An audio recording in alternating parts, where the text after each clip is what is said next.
গাছের প্রাণ বাঁচাতে অভিনব পদক্ষেপ নিল দিনহাটা মহকুমা পুলিশ ও দিনহাটা থানার যৌথ উদ্যোগ।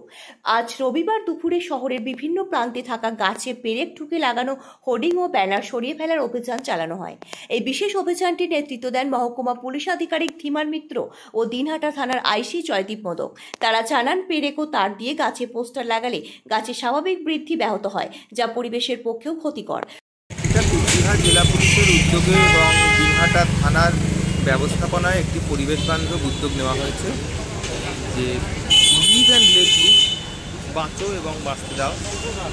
এই যে গাছের গায়ে বিভিন্ন সময় আমরা দেখি পেরেক দিয়ে বিভিন্ন পোস্টার হোর্ডিং পুঁতে রাখা হয়, এতে করে গাছ যথেষ্ট ক্ষতিগ্রস্ত হয় এবং গাছ একটা প্রাণ, সুতরাং গাছেরও আঘাত লাগে। এইটার বিরুদ্ধে আমাদের আজকের অভিযান।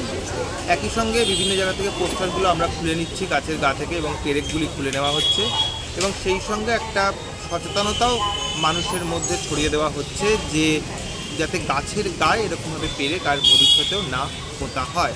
দ্বিতীয় আমাদের আরেকটা কর্মসূচি আজকে আছে, সেটা হচ্ছে যে রাস্তার যে সমস্ত কুকুর এবং বিড়াল বা গরু যা এই প্রচণ্ড দাবদাহে তাদের জলের অভাব দেখা দিচ্ছে, তারা যাতে জল খেতে পারে তার জন্য আমরা রাস্তার বিভিন্ন পয়েন্টে, যেখানে অ্যাকচুয়ালি গরু কুকুর এদের ঝাঁক বেশি থাকে, সেসব জায়গায় আমরা কিছু পাত্র বসিয়ে দেবো এবং সেই পাত্রে জল রাখার ব্যবস্থা করব প্রত্যেক দিন দুবেলা করে, যাতে যারা তেষ্টা মতো তারা জল খেয়ে নিতে পারে।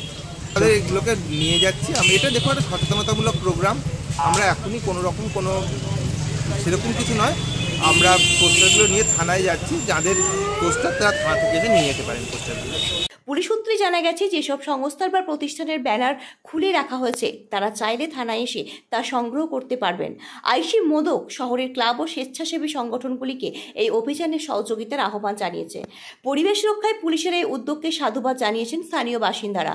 দিনহাটার বাতাসে আজ যেন একটু বেশি oxygen. Bureau news, ABN 24x7, Dinhata.